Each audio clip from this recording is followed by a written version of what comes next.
ఆ దానం చెయ్యడానికి కృతకృత్యుడైపోతున్నాడు. పరిగెత్తుకొచ్చాడు శుక్రాచార్యుల వారి గురువు గారు. ఉరే ఉరే ఉరే ఉరే ఉరే ఎంత పని చేసేస్తున్నావురా, వచ్చినవాడు వామనమూర్తి బ్రహ్మచారి బ్రాహ్మణుడు అనుకుంటున్నావు, కాదు కాదు కాదు కాదు, సాక్షాత్ శ్రీమన్నారాయణుడు రా వచ్చినవాడు, నిన్ను మోసగించడానికి బ్రాహ్మణ వటువుగా వచ్చాడు. నువ్వు కాని 3 అడుగులు దానం చేశానని నీళ్లు విడిచిపెట్టావో ఉత్తర క్షణంలో 1 అడుగుతో భూమిని కొలుస్తాడు, ఇంకొక అడుగుతో ఆకాశాన్ని కొలుస్తాడు, 3వ అడుగు నీ తల మీద పెట్టి పాతాళానికి తొక్కేస్తాడు, రాజ్యం ఇంద్రుడికి ఇచ్చేస్తాడు. ఇవ్వనను, పర్వాలేదు. వారిజాక్షులందు వైవాహికములందు ప్రాణవిత్తమాన భంగమందు జకిత గోకులక్ర జన్మరక్షణమందు బొంకవచ్చు నగము పొందడధిప. ఏం పర్వాలేదు, నేను చెప్తున్నాను గురువుగారిని నీకు నీతి. వారిజాక్షులందు ఆడవారి విషయంలో అబద్ధాలు చెప్పచ్చు, ఇప్పటిది కాదు, రాక్షస నీతి. కోటేశ్వరరావు గారు చెప్పారు భాగవతంలో ఉంది అని పాటించమని నేను చెప్పట్లేదు, అది రాక్షస నీతి. వారిజాక్షులందు వైవాహికములందు పెళ్లిళ్లలో అబద్ధాలు ఆడచ్చు, మళ్ళీ చెప్తున్నా ఇవన్నీ ఆ నీతి, ఇప్పుడు పాటించమని కాదు.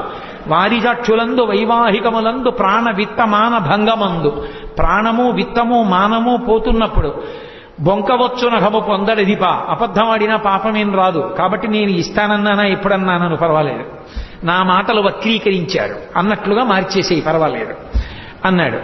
అంటే బలిచక్రవర్తి చూసి అన్నాడు, మహానుభావ మీరు గురువుగారే, ఇస్తాను అన్న నన్ను మళ్ళీ ఇవ్వను అని అనమంటారా? బ్రతకవచ్చునొడల ప్రాణంబులుండిన బ్రతుకు వెలిగనేని బ్రతుకు కలదు. నేను ఒంట్లో ప్రాణం పోయినా నాకు పర్వాలేదు, కానీ నేను ఇచ్చిన మాట మాత్రం తప్పను. పైగా నా ముందు చెయ్యి చాపినవాడు దానం పుచ్చుకోవడానికి సిద్ధపడ్డవాడెవరు? ఏ సామాన్యుడైన వాడు కాడు.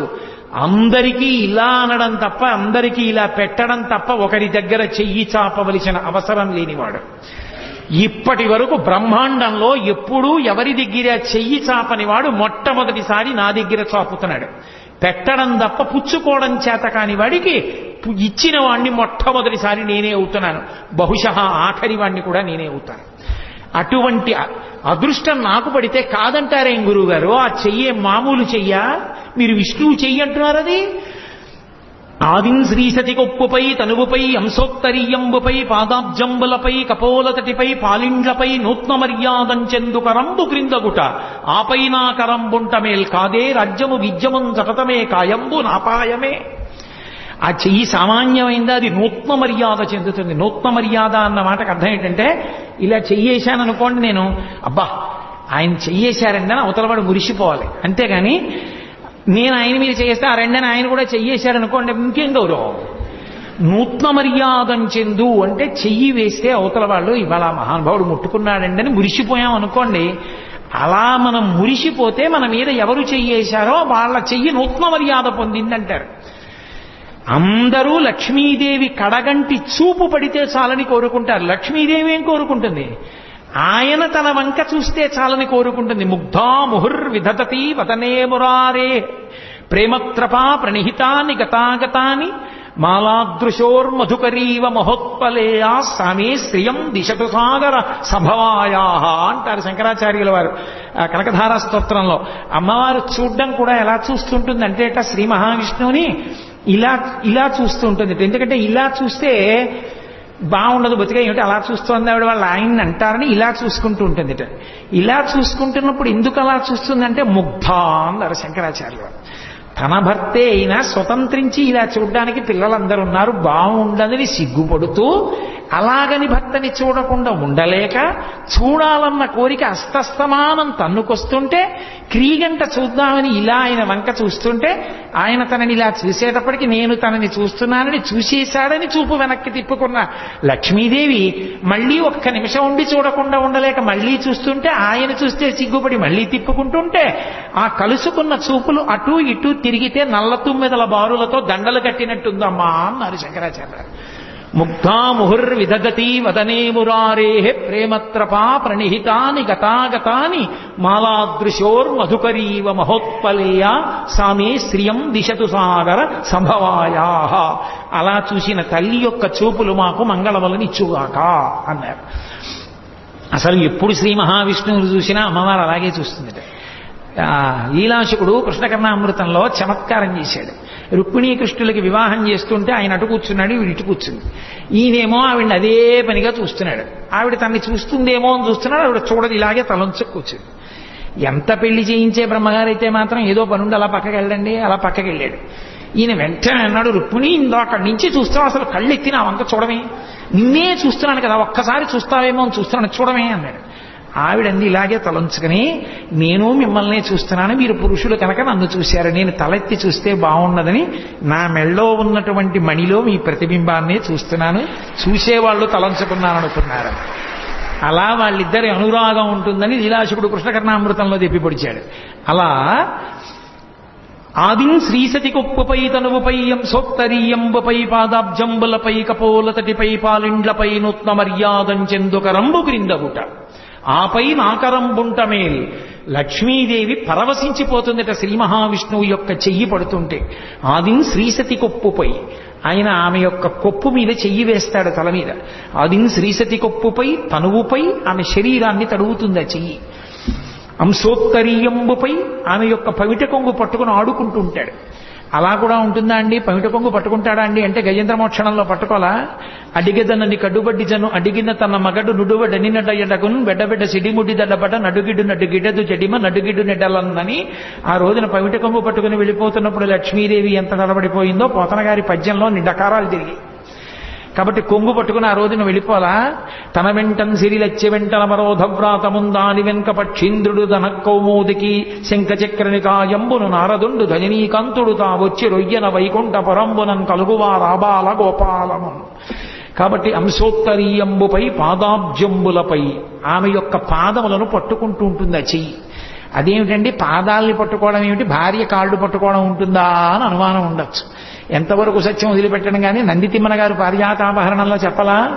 జలజాతాసన వాసవాదిసుర పూజాభాజనం వైతనచ్చులతాంతాయుధు కన్న తండ్రి శరమచ్చో వామ పాదంబునన్ ఫలగంత్రోచలతాంగి అట్లు యగు నాథుల్ నేరముల్చేయ బేరలకం చెందిన కాంతలెందు నుచిత వ్యాపారముల్ నెత్తురే నను భవదీయ దాసిని మనంబున నెయ్యపు కింకపూనితాచిన అది నాకు మన్ననయ చెల్వగు నీపద పల్లవంబు మత్తను పులకగ్ర కంటక వితానము తాకిన సొచ్చునంచునేననియద అలుకమానవు కదాయికనైన అరాళ కుంతలా అని సత్యభామ కిరీటాన్ని తన్నేస్తే రెండు కాళ్ళు పట్టుకోవాలా కృష్ణ భగవానుడు సత్యభామవి? కాబట్టి ఆదిన్ శ్రీసతి కొప్పుపై తనువుపై అంశోత్తరీయంబుపై పాదాబ్జంబులపై కపోలతటిపై అమ్మవారి బుగ్గలు పుణికే చెయ్య, కపోలతటిపై పాలిండ్లపై నూత్న మర్యాదం చెందుక రంబు క్రిందకుట. లక్ష్మీదేవి ఒంటి మీద పడితే పరవశించిపోయేటటువంటి లక్ష్మీదేవి యొక్క పారవస్యానికి కారణమైన ఆ చెయ్యి కింద, పైన నా చెయ్యి. ఇంకేం కావాలయా గురువా? కాబట్టి కాదే రాజ్యము గిజ్జము సతతమే కాయంబు నాపాయమే. ఈ రాజ్యము గీజ్యము నా ప్రాణము నా శరీరము ఏదైనా పోని ఈ కీర్తి వదులుకోను, ఇచ్చేస్తా. తెల్లబోయాడు గురువుగారు. కారే రాజులు రాజ్యముల్ గెలువరే గర్భోన్నతిం పొందరే వారేరీ సిరి మూట కట్టుకొని పోవంజాలిరే భూమిపై పేరైనం కలదే శిబి ప్రముఖులను ప్రీతిన్ యశక్కాములై ఈరే కోర్కెలు వరలంతలపరే ఈ కలమున్ భార్గవ. భాగవతంలో అద్భుతమైన స్థాయిని పొందినటువంటి పద్యం ఇది. కారే రాజులు రాజ్యముల్ గెలువరే గర్భోన్నతిం పొందరే. ఈ భూమిని పరిపాలించానన్న రాజులు ఎంతమంది వచ్చారు? ఏది ఒక్కడి పేరు లోకంలో గుర్తుందా? అందరూ భూమిపతులం అన్న వాళ్లే. ఎన్ని రిజిస్ట్రార్ ఆఫీసులో ఎంతమంది పేర్లు మారిపోయిందో గజం భూమి. కానీ ఏడి ఒక్కడున్నాడా? అందరూ వెళ్ళిపోయారు. కానీ ఇచ్చినటువంటి వాళ్ళు ఉన్నారే, కీర్తి వహించినటువంటి వాళ్ళు, శివి చక్రవర్తి మొదలైన వాళ్ళు శాశ్వతంగా మిగిలిపోయారు. గురువు గారు ఇవ్వడం గొప్ప కాబట్టి నేను దాని వలన నా ప్రాణాలే పోనివ్వండి, వచ్చుగాక లేమి వచ్చుగాక జీవధనములైన చెడుగాక పడుగాక మాట మీరలేడు మానధనుడు. ఇచ్చిన మాట తప్పలేను, నాకున్న అభిమానం అటువంటిది. కాబట్టి ఇచ్చేస్తాను గురువు గారు అన్నాడు. ఒరే నేను ఇవ్వద్దంటే ఇచ్చేస్తానంటున్నావు.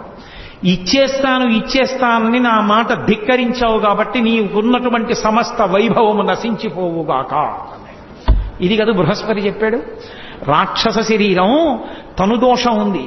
గురువుగారు ఎంత చెప్పినా వినకుండా గురువుగారి మాట తిరస్కరిస్తాడు. ఎప్పుడు తిరస్కరిస్తాడో అప్పుడు పోతుంది. అప్పటి వరకు నువ్వు ఓపిక పట్టన్నాడు.